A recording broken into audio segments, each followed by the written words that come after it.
Hello, everyone, and welcome to a new episode of Constructive Criticism. I'm your host, Spencer, and I am joined by my co-hosts, John Stern. Hi. And Seth Manfield. Hello, everyone. Dude, Seth, GP top 8, man. Just 1 week into the show, you're already making me look bad. Thanks. Yeah, I wasn't counting, but I ran into BDM. He told me it was number 17 for me, so...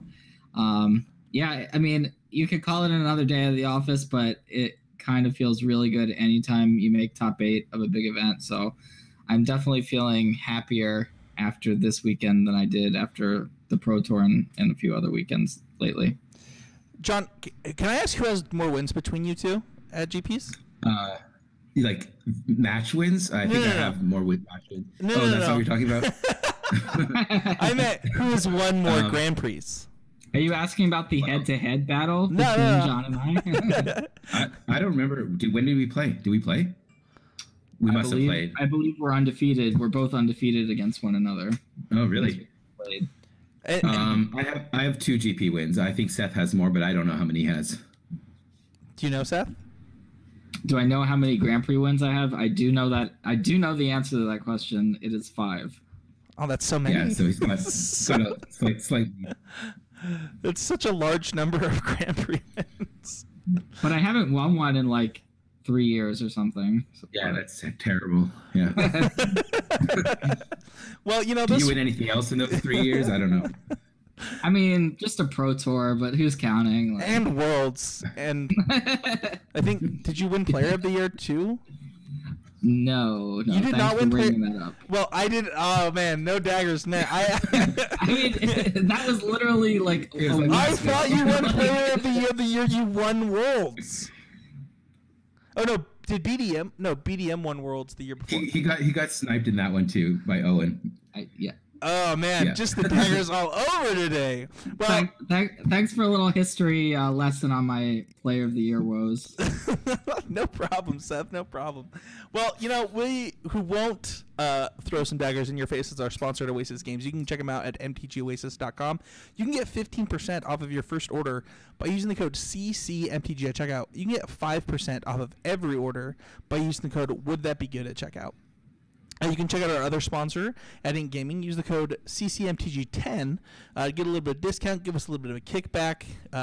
That's just to kind of help pay for hosting, pay for the equipment, stuff like that. So check out Ink Gaming for playmats, sleeves, stuff like that, and check out Oasis Games for your cards. You can check out the rest of the network, whether it's Common Knowledge to get better at Popper, whether it's Even Odds, your PPTQ podcast, as they call it, and just everything that's going on here. We really appreciate everything that's going on in the network, and we're happy to have them here. So, but if you want to support the podcast directly, you can go to patreon.com/ccmtg. The patrons will never tell Seth about all the times that he didn't win Player of the Year, but they will get asked questions every week. And this week we have a question from one of our patrons that you can be eligible for too if you become a patron. It says, what do you do when you feel like you've hit a wall in your ability to improve at Magic? Let's start with you, Seth.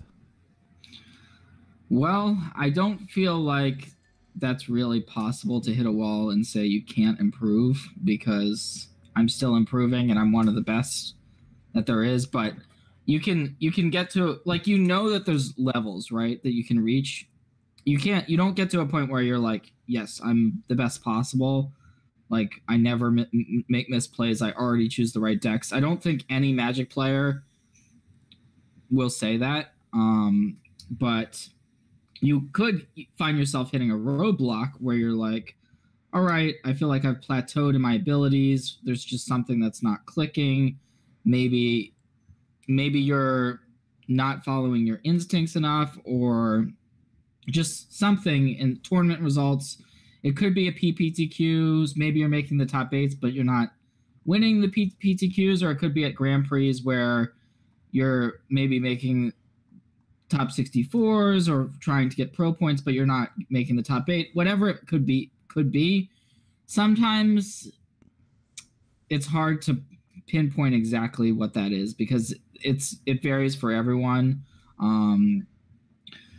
It can just be a mindset. Not thinking, I'm not going to be able to make the top 8. I'm just playing to go 10-5 at a Grand Prix and get a pro point. Like that's my goal. So if you set your goal too low, sometimes you're not able to elevate yourself. And then for me, just kind of talking with other players, maybe get a Magic coach to kind of figure out, because there are coaches out there, by the way. Not trying to promote myself here, but I am a coach as well as many other players, and there's sites that support you.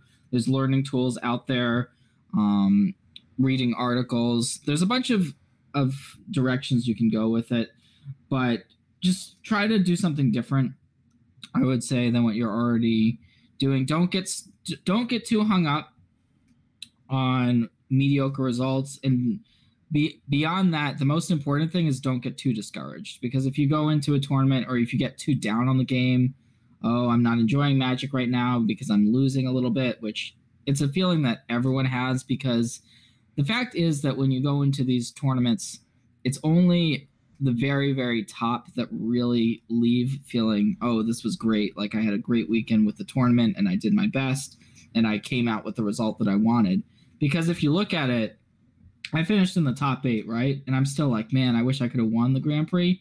But okay, yeah, I'm happy with the top 8 from last weekend, but that was still out of 1,300 players, right? So like these opportunities, even for the top players, like they don't come around that often. So you have to realize that you have to be able to maximize getting lucky in those spots when it comes up. You know, John, you have 9 Grand Prix top 8s with 2 wins. You know, you've been on the Pro Tour. I mean, I would assume since 2012. You know, that's 6 years now. I played my first PT in 2000. Nice. There you go. Well, that's a little longer something. than that. Well, that's the thing, though, right? Like you got your first Grand Prix top 8 in 2012. You know, that's 12 years after your first Pro Tour. You know, I think. No, I mean, Go ahead. No, I mean, I stopped playing for school and work for several years, and I basically was like, okay, I'm just never going to top 8. I just didn't top 8. I stopped. My career's over. I'm not playing anymore. I started playing again in end of 2011. Just Nationals was in my backyard, and I just went. And so it was a huge shock for me to top 8 Toronto, and I had a lot of success immediately right after that. And it's sort of, you never know when you'll get it. I've played a lot of Pro Tours, and I've never top 8'd a Pro Tour. I think I'm capable. So, you know, who knows? So speak to that. Like you've been, I mean, you have a good Magic career, right? Like how many years in a row have you been gold or silver now? It's been a while. Well, when I top 8'd, I think it was GP Toronto in December of 2012, I think. That is correct. And I've been on the PT since then. 1 year I was silver, but managed to play every Pro Tour. So basically gold for 5 years. You know, being gold, I played a lot of GPs. So, you know, you have to consider that. Not everyone has that opportunity. But yeah. But have you what ever did you ask me about that? Well, do you ever have this feeling, right? Like, you know, you've been to Pro Tours nonstop for 6 years, but you know, you feel capable. You feel like there's room to improve, and there's still upward momentum for you to have. Well, okay, so I think it's important to differentiate a little bit between feeling like you hit a wall in improvement and just having burnout. So when you're learning the game from scratch or first getting into the competitive scene, the learning curve is very steep. You're going to improve a lot very quickly, and that's going to taper off. But it's still, generally speaking, unless there's like a huge flaw in your approach, or you're still going to be on an upward path. So the feeling of hitting a wall is probably just a slowdown in progress. And okay, so I've talked in the past about how I feel that most people aren't really trying to improve at Magic. They're just trying to do well at their next tournament. So their preparation is just testing their deck, figuring out what deck to play, and they're not really taking active steps to get better. They're learning their deck, they're learning their matchups. This is important for the tournament. But when you feel like you're hitting a wall, maybe you need to step back from, the next tournament and less from focusing on the specific result, whether it's top 8 of a PPTQ or whatever, and try some things that might show you some of the holes in your game. If you have like a group of players that are about the same level as you, I mean, not everyone has that, but you can find someone who's probably close, and go through their game, go through your game, have them tell you what plays they would make, and instead of just being like, I think this because this, think about their answer and think about what maybe you just played really quickly without thinking because you thought it was obvious, but maybe there's more to it. And you can do this even if you don't have access to people. You can watch coverage and pause it at interesting points and see, especially at the Pro Tour where they show hand cams or tell you what cards are in their hand, and be like, all right, what would I do in this play? And when PV does something different, like, okay, well, let's break it down. I'm not on the clock. I don't have a match that I have to play at a reasonable pace. So let me think, why would he do this instead of this? What's he thinking about? What's in the other person's deck list? What game plan is he building towards that I didn't consider? And this is not like most people. I think Magic is fun. They want to play games. So even when you're testing, that's what you want to do. You want to play games.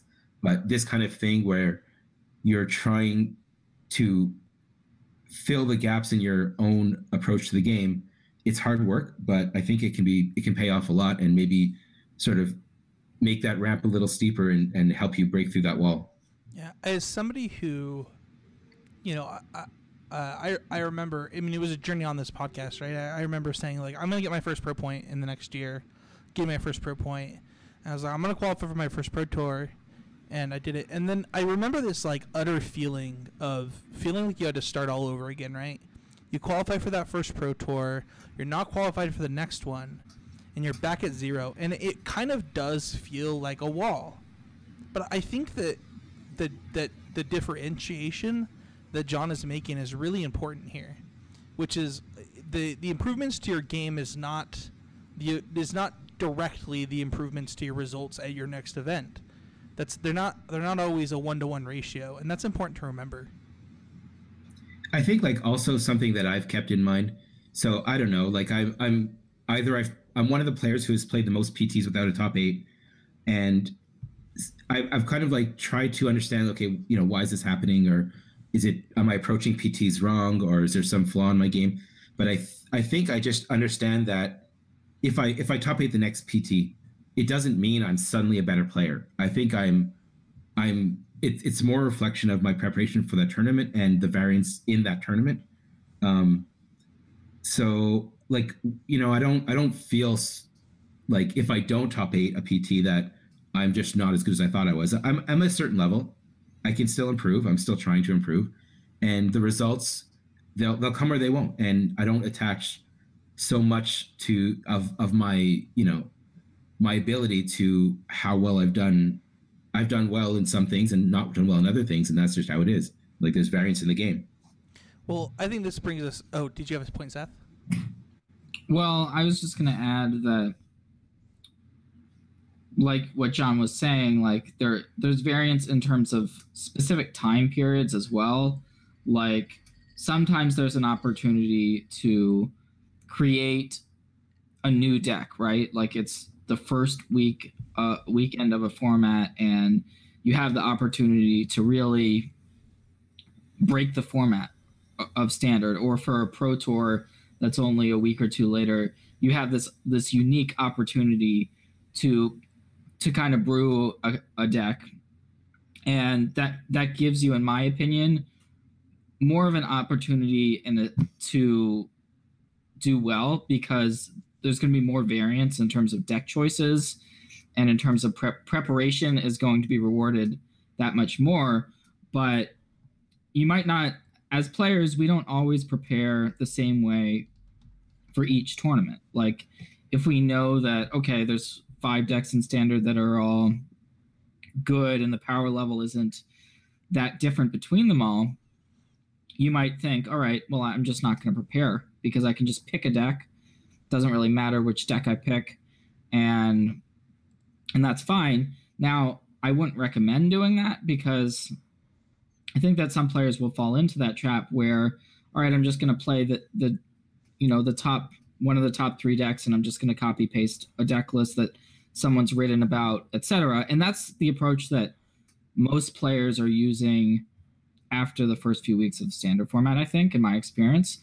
But I would, even if you're using that approach, I would still recommend playing the games out, like online, figuring out the sideboard plans, because sometimes those decks and those, even if it's someone you trust, you might want to make your own spin on thing. You might not want to play a deck after actually practicing with it. So I would just kind of, going off the original question, if you're practicing the same way for each tournament, I think then you might think, all right, and you don't see an improvement, then maybe you have to go back to the drawing board a little bit. But I don't think that most players are doing that. I think the innovation in your own approach and innovation in your process is really important, and something that Magic players think that the only thing that matters is just jamming their head against a wall. But I think that the truth is that that's how you create that burnout, and sometimes it's important to figure out new ways of doing things to improve yourself, and improve your process is just as important as improving your game. I'll also say that, for all the information that's available online, so I played Blue-Red Drakes at the SCG Open, the Team SCG this weekend, standard. And I didn't play a lot with the deck before. I basically played one league, and I just was playing this tournament mainly for fun because I was in Vegas. But so I took a look at an article by Pascal Viren, who went 10-0 with the PT.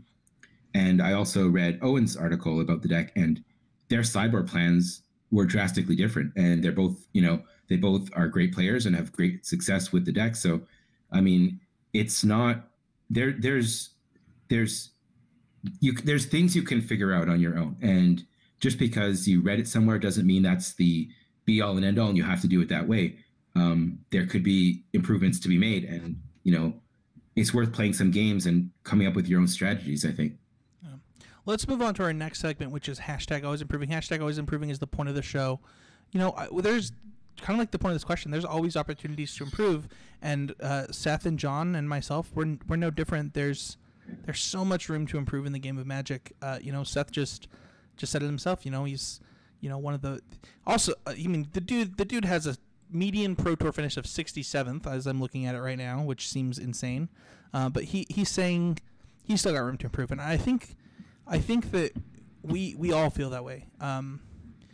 John, I want to let you go first on this one.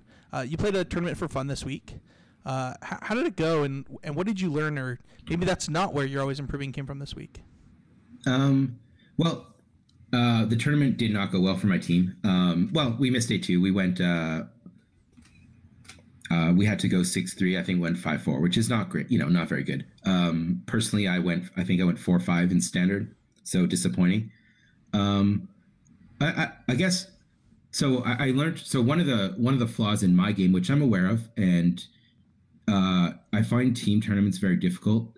Specifically, I find it difficult when a teammate is asking for my advice in a complicated situation, and meanwhile I've been focusing on my game, and I'm not really. It takes me too long to get up to speed in their game. There was a situation where I saw that the modern player who's playing Hollow One was playing against Storm, and there was going to be a crucial gifts given resolving, and I was going to try to help him with the split, even though I really wasn't up on the game state. And the split, it was Past in Flames, Manamorphose, Poetic Ritual, and Desperate Ritual. And I look at his mana; he's got Baral in play. I'm like, okay, well, if you give him a Ritual and Past in Flames, he just can't do anything this turn. And you don't want to give him the Manamorphose to give him a card draw. So just give him like Poetic and Past in Flames. And I just didn't know there was a red mana floating. And with the red mana floating, he just easily went off. And my teammate had originally split it so that correctly, which was Past in Flames, Manamorphose, because he was like, he wasn't really sure about the split, but he was like, I think this is best. And I just didn't know there's a mana floating, and I'm just still trying to get in the game state. And he just took my advice, and we just instantly lost.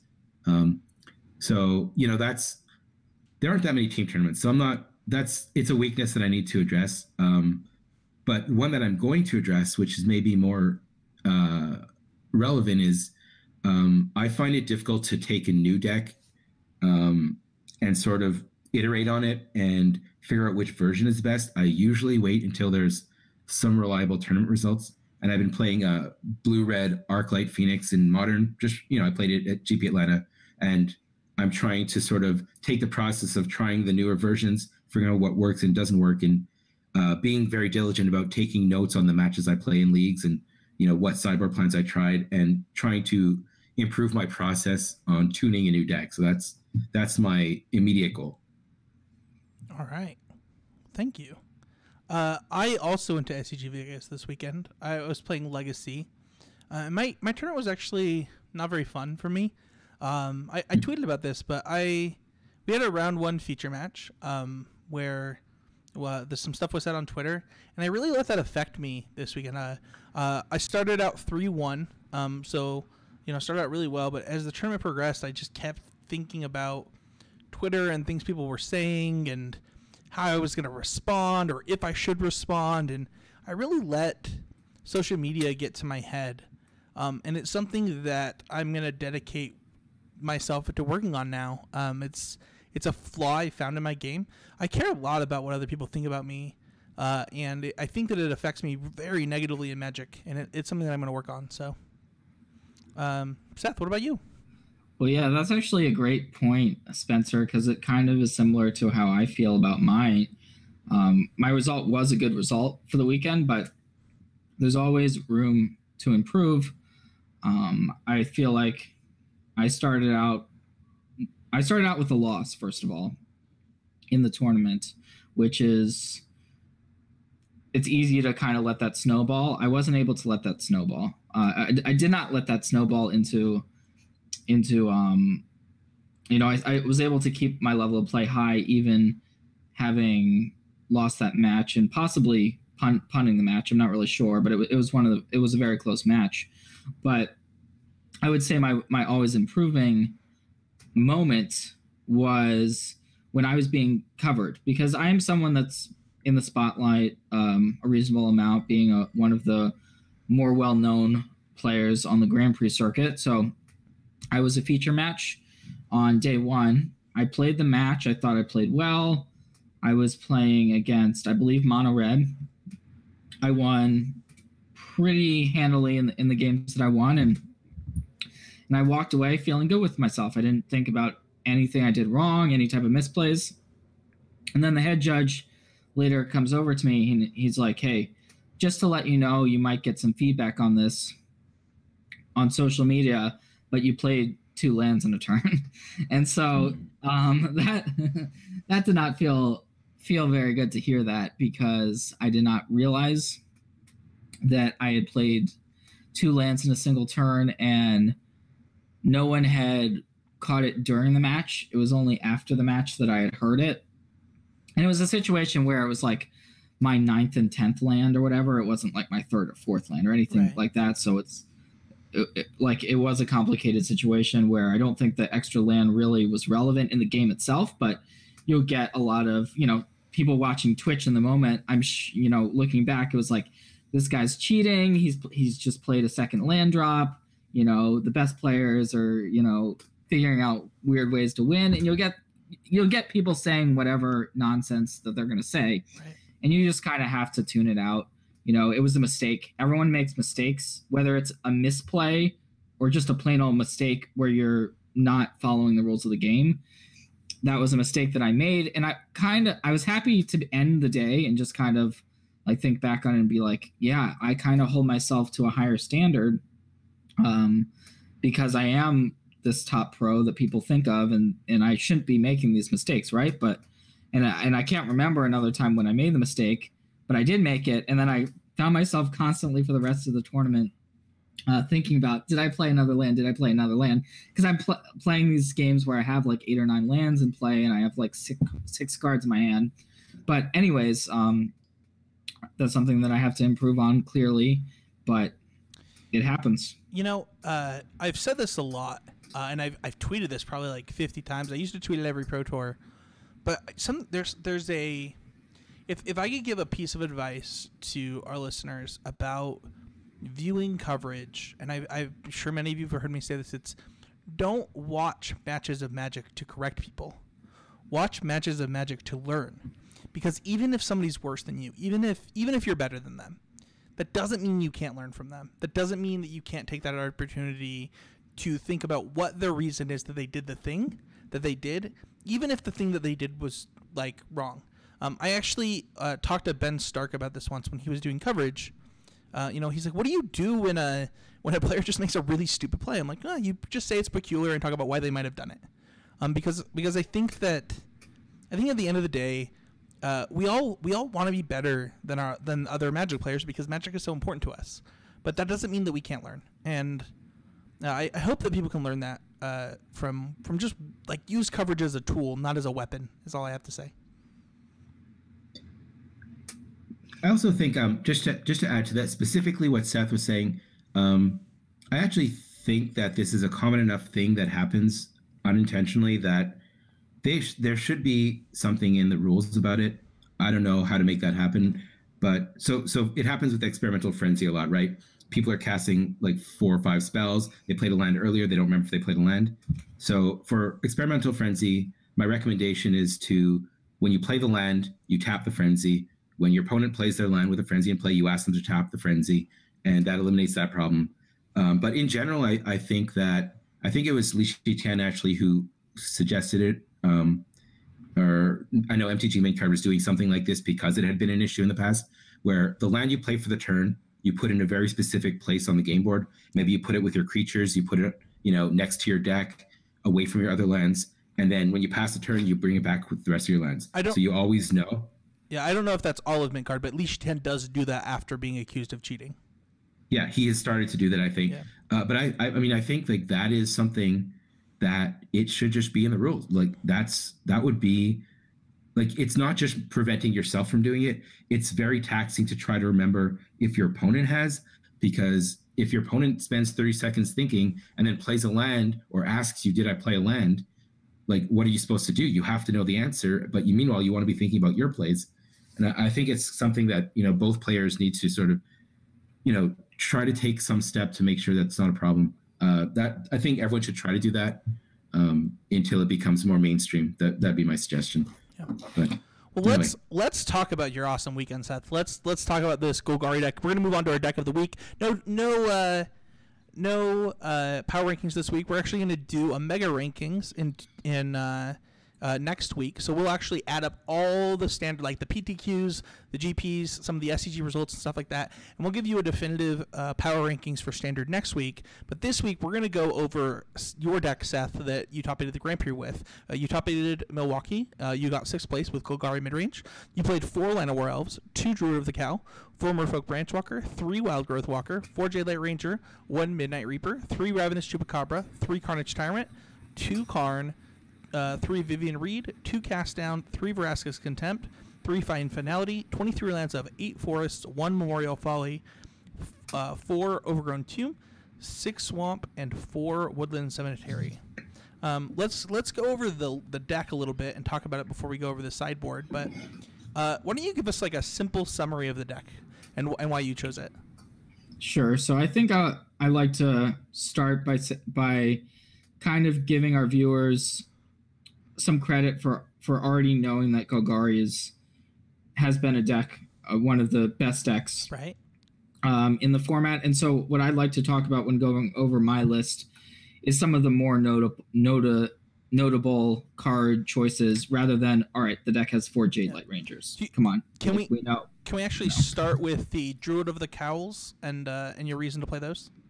Yeah, so we can start with the Druids. My particular version is a little bit more ramp heavy. So Grand Prix New Jersey, if we flash back a few weeks, I played a similar list to this one actually. And the list is kind of based around getting your most powerful cards into play as quickly as possible. So I have the most innovative card in my main deck is Karn, Scion of Urza. I've talked about it before, but if you're able to get it onto the battlefield a turn earlier, it's really nice. And I didn't really want to play Seeker Squire for this tournament, which is the weakest Explore creature in the deck. And what is the reason you didn't want to play it? Well, it's kind of low impact. Either you get a 2-mana 1/2 that draws you a card, which is fine, but you also have a bunch of other small creatures, so that 1/2 creature, like, and that's kind of at its best, right? Most, like, over half the time you're going to get a 2/3 for 2, and then you're going to get the Explorer benefit on it as well, but that's, like, it's not that big of it. Like, it's the only reason, the best reason to want to play Secret Squire is for your Wild Growth Walkers, right? Because you have Wild Growth Walker, you want to have a critical number of Explore creatures to go with your Wild Growth Walkers. And there is a dilemma there, but I feel like the best card with Wild Growth Walker is certainly Jade Light Ranger by a wide margin, and so that's the one you're really hoping to go with it. And you know, I would rather have the Druid. I feel like my list also, a lot of lists have kind of been going down on Carnage Tyrants, and even Vivian Reeds. Like, we'll see lists with, say, 2 Vivians, 1 Carnage Tyrant.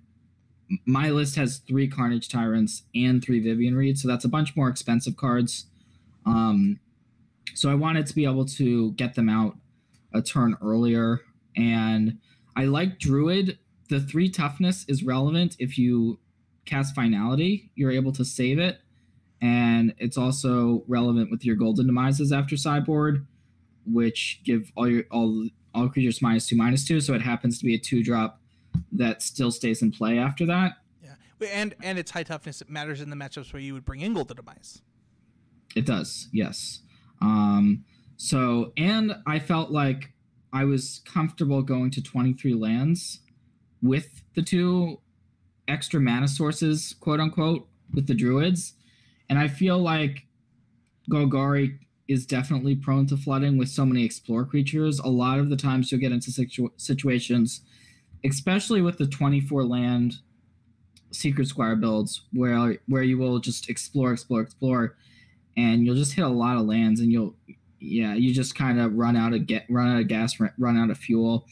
And I didn't really find myself running into that issue with my version. I did play only 1 copy of the Memorial, which is a little bit odd considering most lists have 2 or 3 or maybe 0. I went with 1.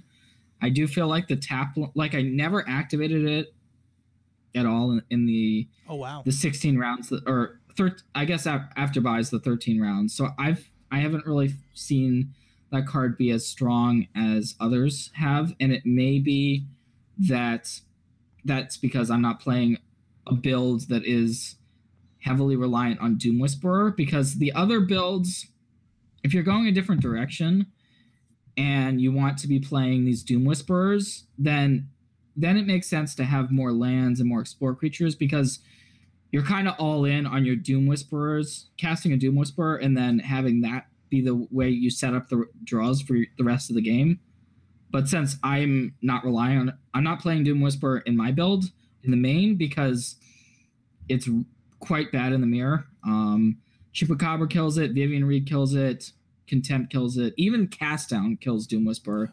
So yes, you can bring it back and you can set up your draws with it, but I wasn't happy with it against Golgari, and I felt like Golgari would be and was it was the most popular deck, I believe. So, and I played against it a good amount. So I wanted my build specifically to be good in the mirror and good against Jeskai, which it turns out that was a good metagame call.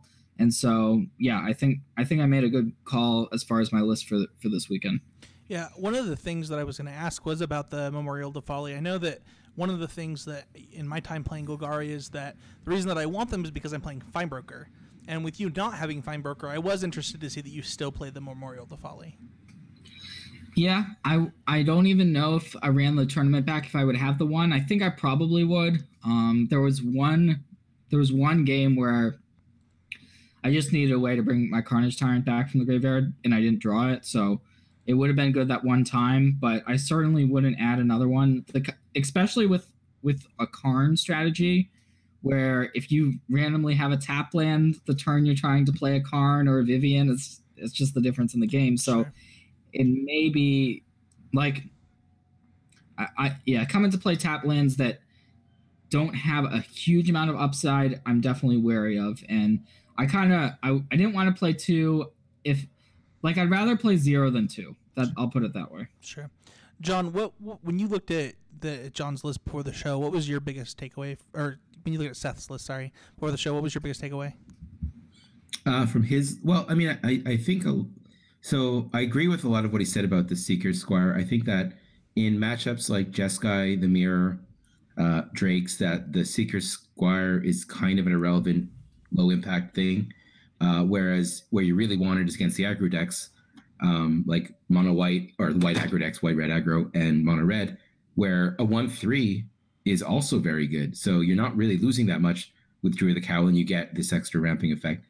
The biggest, I mean, he already talked about it, but the biggest question for me about Black Green is the Doom Whisperer versus more Tyrants kind of split. So I played Blue Red Drakes, and my first round against Golgari, and I had played like a league with the Blue Red Drakes, and I beat Golgari twice. But in round 1 of the tournament, he goes turn 5 Doom Whisperer, and my Drakes deck, I just can't beat it.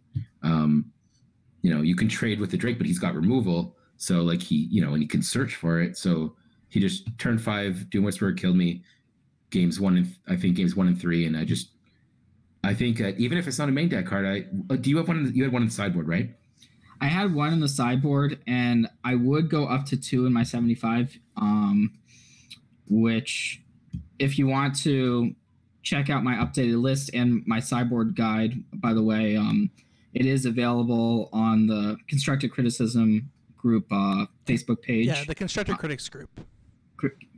Constructed Critics group, but Facebook. But going back to your point, I played 1 Doom Whisperer in the board, and I thought a lot about the Drakes matchup. I'll be honest, I didn't play against Drakes during the tournament, and there wasn't that much of it. So sometimes you are making a metagame call. Like Doom Whisperer is better in some matchups, Carnage Tyrant's better in others. In that particular matchup, I found it can be really good unless they have a good draw featuring Beacon Bolt, in which case they might already have 6 spells in the graveyard. And then if you're able to start Beacon Bolting, or even entrancing melodying in some cases, that Doom Whisperer, that can get bad. But if your draw is kind of lackluster and you're relying on Arclight Phoenixes to kind of close out games, I feel like Doom Whisperer is a card that's better against White Weenie, better against Mono Red, and better against Drakes, and worse against Jeskai and Golgari compared to Carnage Tyrant. I want to be playing a list that has access to both when I want them. Like I want to be able to board out my Carnage Tyrants against aggro, against the matchups where I want Doom Whisperer, and board out my Doom Whisperer for Carnage Tyrants when I want Carnage Tyrants. Mm-hmm. So I want to be able to make that swap because I think that they're very matchup dependent. And how did you feel about Midnight Reaper? That's a card I was kind of unsure about. You had one main, one side, right? Yeah, so the Midnight Reaper, similarly, a very matchup dependent card. I like it in the grindier matchups like against Jeskai and Golgari.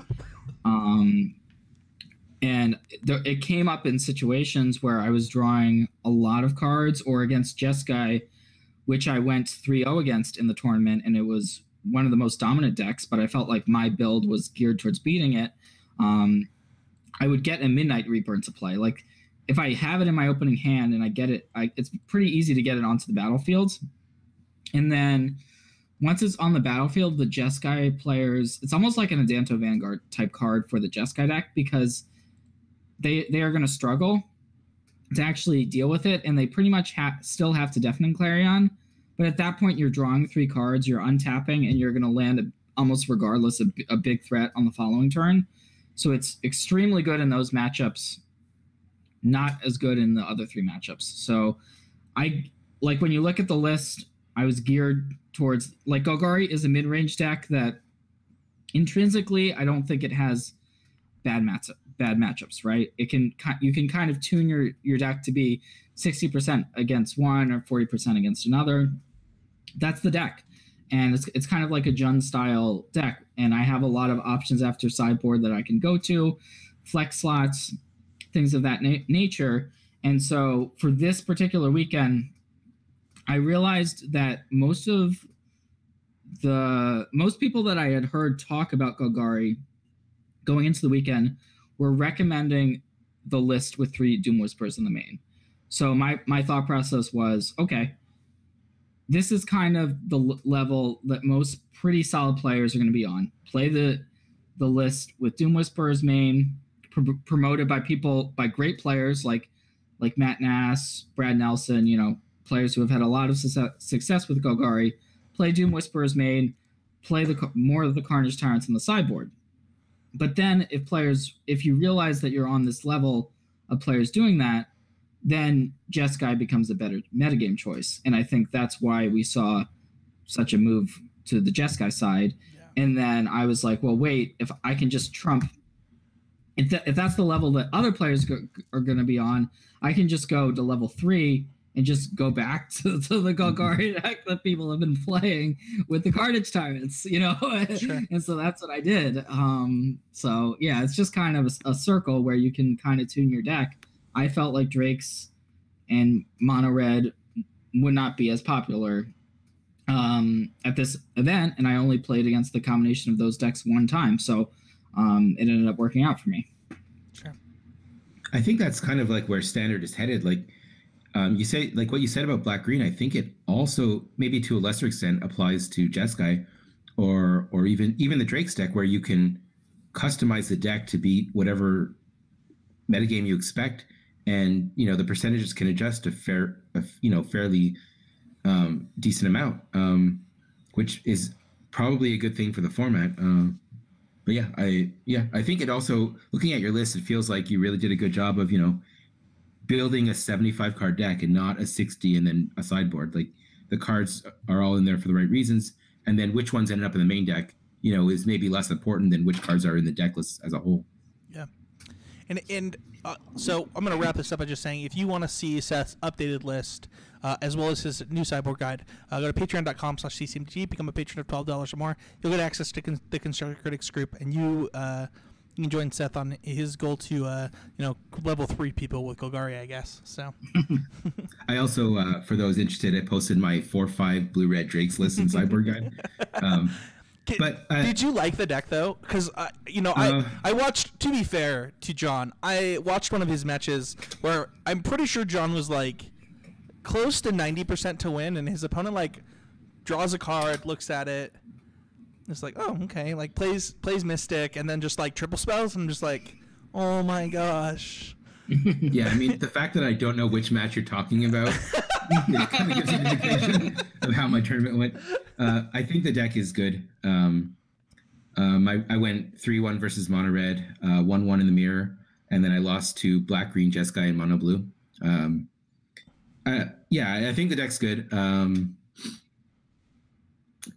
I don't even really think it has terrible matchups. I mean, I feel like I'm favored in the Mono Blue matchup. I feel like I'm at least close against Black Green. I think I'm probably rather play my side. I don't know, depending on their version. I feel good in the Mono Red matchup. So yeah, I think the deck's fine. And like I said, I'm in Vegas. I played this tournament for fun. I played one league with Blue Red and then decided to play it. So my sideboard guide is maybe a starting point. I would say I looked at Pascal Viren's list and sideboard guide and Owen's and sort of thought about each matchup, and this is what I came up with. I have some non-conventional strategies. I was boarding out Arclight Phoenix in the mirror, for example, which I don't think anybody's doing. And maybe I'm wrong, but I think it's right. So yeah, take a look if you're interested. I mean, it looked like Mystic was the best card in the mirror by a substantial margin. Yeah, I mean, also Niv Miz is pretty strong. Yeah, sure. I guess Niv Miz just trumps those little birdies. So, well, let's move on to our training grounds this week. This week we're going to talk about not compounding mistakes. So the point of the training grounds, by the way, is not every week, but we want to often do a topic that's just going to help you in your overall Magic game. And this has been a part of the podcast for 5 years now, and this week we're going to bring back one of our oldest topics, and the origin of this topic came from a former co-host, Matt Kling, where he found that people they and even some of our closest friends and some of our friends on the Pro Tour, they would make a mistake, and then rather than looking foolish, they would do a different thing than the correct thing to do. And it brought about this conversation about once you make a mistake and you realize it's a mistake, what's the next thing that you should be doing after that? So I'd like to start, John, with starting from zero again. So you've made this mistake. You know it's wrong. How do you get to the point in your head where you're like, okay, where am I at now, and where do I go from here? Okay, so I honestly, for me, it starts before that. And so I'm not a player. I don't really tilt very often when I'm playing Magic. You know, my opponent gets lucky, whatever is part of the game. I'm pretty even, you know, level-headed in these situations. And I think part of that is that I try to think about scenarios long before they happen. I don't mean like even in the game or the tournament, but okay, so a very common thing that can happen is, you know, you cast your spell before you play land. Maybe you wanted to play your land after combat or something, whatever. And, you know, they spell pierce it or they daze it. And then you're like, well, I'm not going to play that land now because I look like an idiot. So I just think about this situation. Okay, we can agree, I think, that after you make a mistake, the goal is to continue to play as well as you can. You don't want to be affected by tilt. So I'm just thinking, you know, ahead of this, if this ever happens to me, I didn't play land and it gets spell pierced, I'm not going to think about what I should do. I'm going to play the land. That's the correct play. And, you know, I'll think about later, maybe I lost the game because of this play. That was dumb. But I've already decided how I'm going to react in that situation. I sort of visualized that this could happen, and it could be something else. It could be a bad double block. It could be something that, you know, like look what happened to Ken Yukihiro at Worlds. He drew a sideboard card, waited a turn to call it on himself, and got DQ'd. And I've already thought about the scenario. If I draw a sideboard card, I'm not thinking about what I'm going to do. I'm not thinking about what I should do, what the rules say. I'm calling a judge, and, you know, I'll get a game loss. That's what's going to happen. And thinking about these scenarios before they happen, not only helps you play correctly from that point on, but also lets you sort of take the emotion out of it a little bit. It's like I've already decided that when this bad thing happens, this is what I'm going to do. I don't have to think about, oh, geez, look what I did. I can just, okay, this is my next goal. My next task is to play correctly from this point on. I think some people have trouble with feature matches or top eights because of the pressure, and kind of thinking about how you're going to behave in these scenarios, even if you don't expect them to happen, will kind of let you scale back the emotional response. And I mean, it's worked really well for me. So that would be my advice, doing something like that. One of my favorite, I want to give you a link after, maybe you can put it in the show notes. A friend of mine, Mani Davudi, was playing in the finals of GP Vegas at 2017. He's playing Affinity versus Hate Bears. He mulched to 4 in game 2, but he won game 1. And he has a really good start. And at some point in the game, he has a plating on an Etch champion, which is going to be very difficult for his opponent to beat. But he's trying to be efficient. He plays the Steel here, and he immediately declares that he's moving the plating to the Overseer. And he's tapped out except for Springleaf Jump. He thinks for 2 seconds, and he's like, no, wait, what if he plays Stony Silence? And even though it looks really silly, he immediately taps the Springleaf Drum, taps the Steel Overseer, and puts the plating back on the champion. I remember this play. And yeah, I mean, and it's just, that's such a, like, you have to have respect for someone who's like, you know what? It doesn't matter. I look stupid, but I'm going to win this tournament, and I'm going to play correctly. And, you know, he won. He didn't win because of that reason, but it's something that I think everyone should strive to do, is to just, you're trying to play as well as you can in every situation, whether there's people watching, whether there's, you know, whether it's playing for $10,000 or for an invite or whatever, you want to be playing optimal Magic and forget what happened before and just do the correct play. And, you know, I have to have respect for someone who's able to do that, because not everyone can. Seth, you want to add to that? Yeah, I think there's 2 different ways to answer this question. One is what you should do, and one is what I do. Like, I'm not perfect, but I'll start with what I think you should do, which is don't get caught up in the mistake. Everyone makes them. You can't go into a tournament thinking you're not going to make any mistakes, right? And you should take every game as a lesson and just kind of realize, even if you win the game, and I think this is where a lot of players get caught up in, a lot of people, and this is very natural, if you lose a game, especially or a match, especially if it's an important match and you care about it, you are more prone to look back on it and kind of try to figure out, what could I have done differently? Did I misplay? Maybe there's an obvious misplay that cost you the entire match. Either way, you're more likely to reflect on it with a loss than a win. But if you win the match, that doesn't mean that you play perfectly either. You should still be looking at a match and thinking about how you can improve upon it for future, because that's how you're going to improve. And so for me, that's my advice. For me, what I do is I will, because I never want to make mistakes, even though they're going to happen. And they did happen even this weekend. I made some boneheaded plays. Luckily, when I made a big mistake, my opponent in turn made a big mistake, and then I was still able to win because they punted the game back to me. But there was these situations where in the moment, I think that it's natural to just kind of get caught up in your head. Sometimes you make a play and you just kind of slow down. You think to your brain just kind of shuts off. And like, you're still in the middle of a game, right? Like you still have to finish out the match, even though you just made a big blunder. So I think that some players will just kind of like stop thinking. They'll maybe like slow down and, do things like that. Or then some players will just kind of like tilt and they'll just play very quickly and just kind of go through the motions because they want to get out of the chair, run to a corner of the convention center and just sit down and just, put their head down. And that's fine too.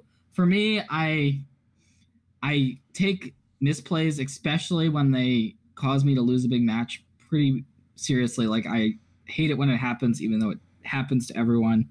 I'll go to my friends and kind of talk them through a line, even though I know that the line I took was the wrong line. I'll be like, hey man, like, what would you have done in this circumstance? And of course they tell me the right play, and I'm like, yeah, I didn't make that play. And it's just an embarrassment. Okay. Sure. It happens. Don't feel embarrassed. Like, it's just part of the game. Like, if you're able to learn from your misplays, then it should be a win. If you're able to think about the long run, never go into a tournament and feel like if you make a misplay, it's going to be, a miserable experience, because then you're going to, have a miserable experience. Yeah. I think, to kind of to build on that, there have been a couple of tournaments, and specifically in top eights, where I feel like I've made a mistake, and I think that collecting yourself is totally fine. Like, if you're specifically in untimed matches, like I've asked the judge if I can just go to the bathroom really quick and wash my face and come back and just like play your best Magic, because the mistake already happened. Like, now it's your job to move forward. Like, that is your job from here. Have either of you guys ever watched Gabe Nassif stream? I have. He cares about the matches, I can tell you that. Yeah. He's pretty notorious for playing badly and then overcompensating by playing some of the best Magic. It's really funny. I've talked to multiple pros about this, where he'll make a mistake. He'll kind of be like, okay, well, I just goofed. Where do I go from here? And he will kind of just play out of his mind from there. And because honestly, that's all that you can do from that point forward after that mistake, right, John? Yeah, I mean, that's what you want. I mean, in this tournament, the SCG Open, round one, I hadn't maybe had enough coffee yet or whatever, and I hadn't played the deck in paper, and I'm like, turn 2, Electromancer. Turn 3, tap 2 mana, cast the Chart of Course, and not be able to do another spell that turn. And I'm like, as soon as I passed turn, I'm like, oh, that was pretty dumb. It only costs 1 mana. But I try to play pretty bad. I mean, I didn't tell my modern player, oh, look what I just did, because I didn't want to tilt him. But sure. Yeah, and you just try to play correctly from that point on, and it's over. Like, you just got to play the best Magic you can. Yeah, I completely agree. One of the things that we have in these notes is just talking about embarrassment, because it's funny to think about your opponent is not does not it doesn't matter. So we actually a former listener of this podcast was playing against Owen at an SEG in Vegas, and he cast Thoughtseize in the mono black mirror against Owen. So it's pretty late in the game. He's very far ahead, and he just to check before attacks, he just casts Thoughtseize. And Owen just looks at him and says, "Okay, that resolves." It marks his 2 life, and then Owen just puts up his hands because he was empty-handed. And after the match, I was like, "Owen, talk to me about that Thoughtseize line." And Owen just says, "Oh, that was peculiar." and like, it's funny to think about, right? But Owen doesn't care. Like, Owen's just trying to win his match of Magic, and it's your job to do the same. It's not. Let's be honest. In 3 months, Owen's just gonna tell the story about the time that he lost to the dude that Thoughtseized him with 0 cards in hand. But you know what happened? Is that you won the match versus Owen. So like, who cares?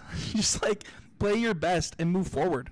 The embarrassment is only on you. At the end of the day, you're just another person that signed a match slip for everybody else.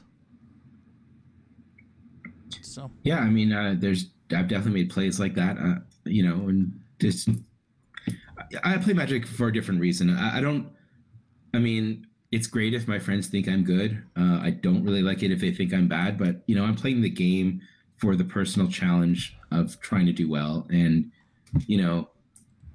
if that's maybe they used to have ELO. I don't think they still have like the ELO project, but that was kind of how I felt. Like, I have that tournament, my ELO goes down. That's okay. I have more chances to build it back up, and eventually it will be where it should be, or I'll get the results that I should get. And I don't know, you just need to take a step back and laugh at yourself sometimes, and things like that are going to happen.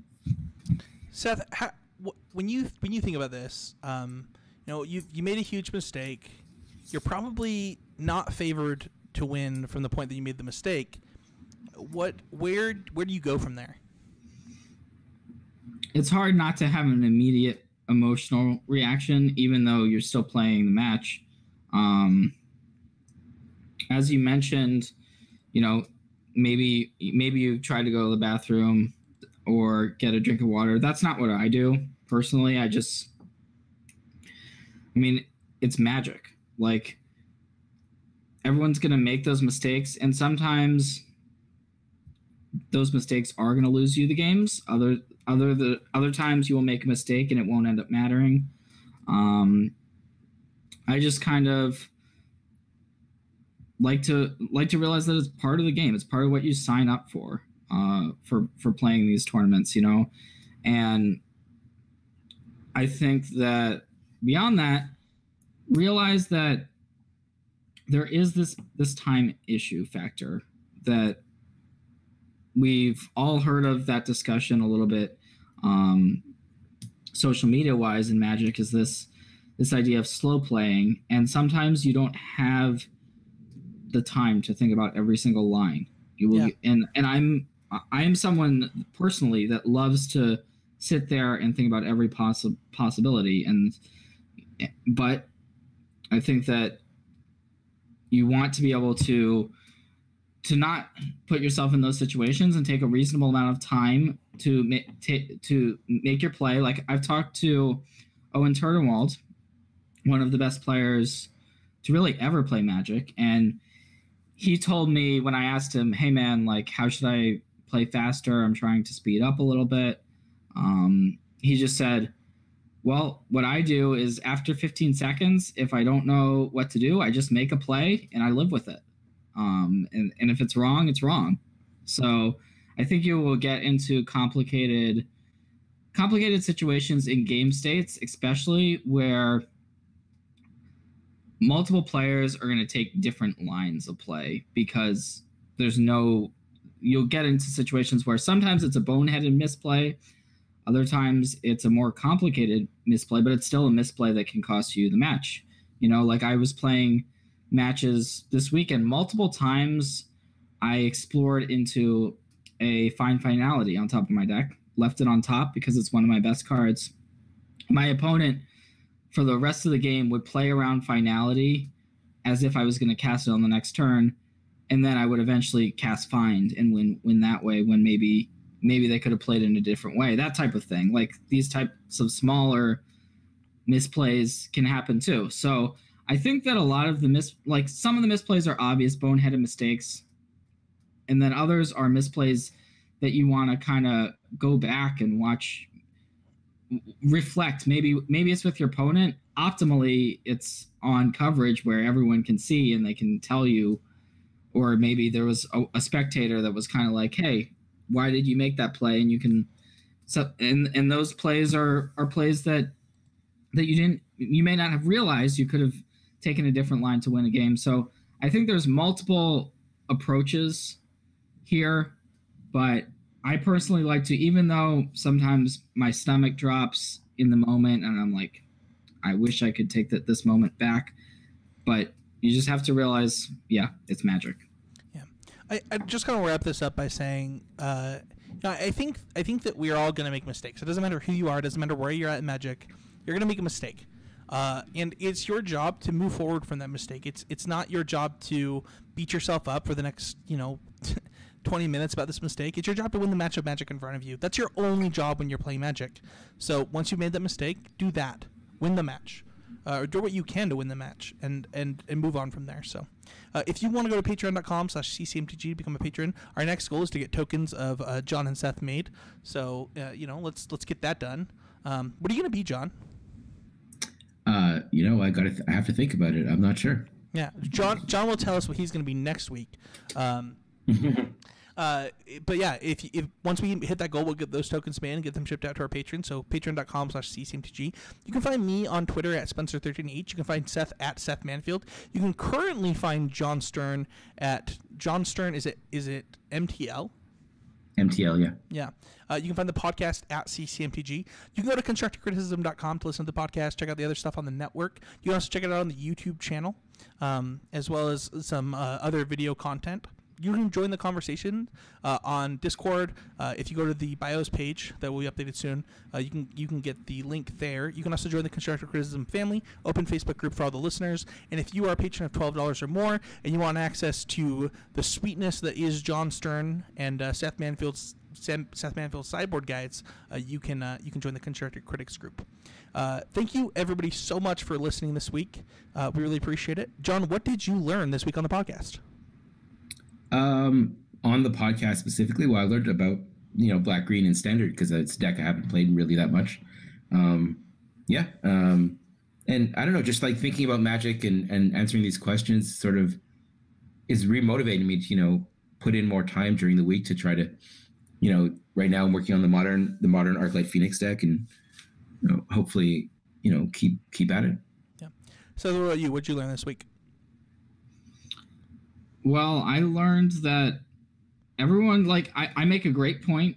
I think I've answered the question thoroughly, and then I hear John's answer or I hear your answer, Spencer, and I'm like, wow, those are also really great answers, and everyone has their own perspective on these questions, and I feel like I'm learning a lot hearing from you guys, and I think that at the start of the show when John said, hey, everyone has kind of this upward trajectory as far as a learning curve where it may slow down, but it's never going to stop. That was, to me, it was a great point, and it's something that's going to stick with me and I'm going to think about moving forward. Yeah. I learned that Seth has never won Player of the Year, and I'm really terrible, and I feel really bad. I haven't won Player of the Year either, so, Yeah, but you did tell me that your Hall of Fame tokens are in the mail, right? Oh, yeah, I think so. Yeah. And in case you were wondering, I know that you didn't ask me, but I'm hoping John doesn't steal the Construct tokens, because I was gonna say, I guess I can take Karn. Because I do think Karn is great though, and I love playing that card. Yeah, I like that you put it in every deck you're playing in Standard. Yeah, I think the card's just solid. So thank you everybody for listening, and we'll see you guys all next week.